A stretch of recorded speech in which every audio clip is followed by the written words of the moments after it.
ผลการศึกษาพบว่าการเล่นเกมเป็นเวลา2 ชั่วโมงอาจเทียบเท่ากับการออกกำลังกายซิทอัพพันเทื่อบริษัท Dexter ผู้ให้บริการด้านการแข่งขันกีฬาอีสปอร์ตจากประเทศอังกฤษได้เปิดเผยผลการศึกษา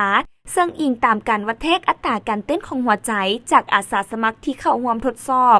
โดยมีการกำหนดให้เล่นเกมบางประเภทเป็นระยะเวลา2 ชั่วโมงผลที่ได้รับพบว่าอาสาสมัครเพศชายใช้พลังงานเฉลี่ย420แคลอรี่ในขณะที่เพศหญิงใช้พลังงานเฉลี่ย472แคลอรี่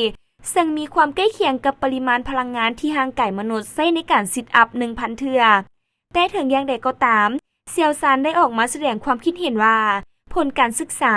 แม้นได้รับจากกลุ่มทดลองขนาดน้อยและอยู่ในสภาพแวดล้อมที่ถูกออกแบบมาโดยเฉพาะซึ่งการเล่นเกมบ่ควรถือเป็นการออกกำลังกายแทนการเคลื่อนไหวร่างกายการออกกำลังกายอย่างสม่ำเสมอยังมีความสำคัญและจำเป็นต่อสุขภาพทางด้านร่างกายและจิตใจ